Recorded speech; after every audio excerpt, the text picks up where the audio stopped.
My guest tonight is Fatemah Al-Habib, who has won numerous awards for swimming. Unlike many of her peers, Fatemah didn't train as a swimmer before university. Joining the AUS team in 2012, Fatemah has been swimming competitively for nearly 4 years. During that time, Fatemah has worked hard to balance her university work and swimming. Fatemah will soon be competing in Italy in the Euro-Roma University competition. The AUS swimmer will take part in both butterfly and freestyle events. Swimming coach Natalie Kondrat says she has high expectations for Fatemah and the team. The women's team AUS wins first place every year in local competitions. Last year the team also placed third at the international competition in Morocco. But competing in Rome this year will be harder. Fatemah is in her final year of her journalism degree. Swimming captain Danya Khayfaga says Fatemah is always full of energy. Will that be enough to succeed in Rome this year? Fatemah joins me in the studio. Thank you for joining me today, Fatemah. Thank you, it's nice to be here. Now let me start by asking how you feel to have been selected to compete in Rome. Being selected to compete in Rome is exciting. It's an exciting feeling to compete abroad every now and then and test your abilities against other people, but it's also nerve-wracking. So I'm a bit nervous, but I'm excited to see what's happening because for the first time we're competing against 8 universities. That's a big number, and it should be fun and exciting. I understand that locally the women's team here at AUS are really quite accomplished. How do you think that will relate to playing against the teams you've just mentioned in Europe? Do you think it's going to be harder? Locally, we're really good as a team. We're very competitive here, and we're one of the top universities in this country competing in swimming. But usually when we go abroad, we compete with people who come from different sport clubs. They come from different sport clubs, and they have a lot of training compared to us, because here we try to balance between studies and swimming, so we don't always swim. Over there we met a couple of people before who do swimming all the time. It's like a full-time job basically for them, so it's kind of difficult to compete against them, but we don't do bad. If that's what you're asking me, we don't really do as bad as we think we do, because we still have a lot of good people on our team who are capable of competing against people who are in sport clubs and who have more swimming experience. Now, you say that some of the people you compete against will swim full-time. So, how is it for you trying to balance your study as a mass communication student with swimming competitively? At first, it wasn't a problem because I joined the team as a freshman. As a freshman, I joined the team. It wasn't a problem, but I still had work I had to find this perfect balance to balance between my studies and balance between swimming. I had to even organize my schedule every semester when I choose my courses. I had to organize my schedule knowing when I'm going to practice and which times I'm going to practice it. I wanted to dedicate my time, or enough time, to swim.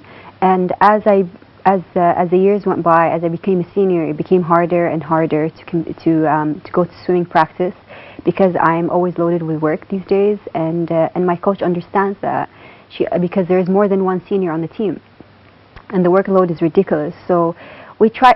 I think the key to like balancing between studies and swimming is to organize your work and to always be organized. Basically, it's important to be always organized and to always do your work beforehand, so you're not always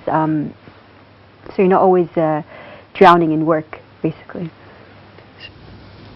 Now, I understand it's been slightly harder to practice this semester because the AUS pool has been out of commission and looks to be that way until perhaps Christmas or early next year. How have you managed to practice and work around that as a team? As a team, we were all devastated to find out that the pool was closed, because a lot of us, it's our last year, and that pool had a lot of memories for us. And for once, for the last time, we just wanted to practice in it. We wanted to like make some memories and final memories, to make final memories in that place. It was not good news at first, but then we started to find our way around it, and we sorted out a way where we can practice in University of Sharjah. But it's a problem as well because there are specific timings that we can go practice in University of Sharjah. Some people can't make it during these times. For example, I can't make it on Tuesdays because they go to practice at 2 and I have class at 2. I can only go on Thursdays when I don't have practice at 2. So that's how we managed to do it. It's better than nothing, in my opinion. And because the pool in Rome is going to be 25 meters and the pool in this university is 50 meters, so the pool that we've been practicing in University of Sharjah is also 25 meters. So that's an advantage for us. We still found our way around it. We still practiced really hard. We still felt the burn in practice. So it's better than nothing, definitely. It sounds like you've turned what could have been a difficult situation into something that's to your advantage with the size of the pool. Now, I'd just like to ask, bearing in mind that Rome is fast approaching, how do you feel that you will fare in your competition? What I aim for, if I travel to Rome, every swimmer has to just aim and not competing against other people. They have to aim to break their timing, and that's what I'm trying to do. I want to break my timing because I haven't been swimming for a really long time compared to my teammates. My teammates have been swimming since they were like 16 or 13. I'm one of the few ones who actually started freshman 2 year from nothing. I started from scratch. I didn't know the strokes properly, and then I slowly started to improve through the years. So the improvement that I've achieved so far is all that matters. Therefore, all I want to aim for is breaking my timing that I've already broke last time. And as long as I break my timing, I will be much satisfied with the results, basically. You are, in fact, 2 years older than the captain of the women's swimming team. How do you feel to follow someone who is in sophomore year into these competitions? I don't think age matters at all, actually. She's one of the best ones on the team, and she's very strong. As a swimmer, she's extremely strong, she's extremely competitive, and she has a very, she has the qualities of a leader, if that makes sense. I personally don't see myself much as a leader because I feel like the team needs someone who's more serious. I don't consider myself to be extremely serious at times. And I'm very friendly with all my teammates, and I think that I'm too friendly sometimes that they would not take me seriously and need someone more serious than I am. And I think Dania is the perfect coach for everyone, and I really don't think age matters at all. I never felt jealous of her. I never felt that I need to get to her level or anything. I was really happy that she was our captain. Okay, well, thank you for joining us today. No problem.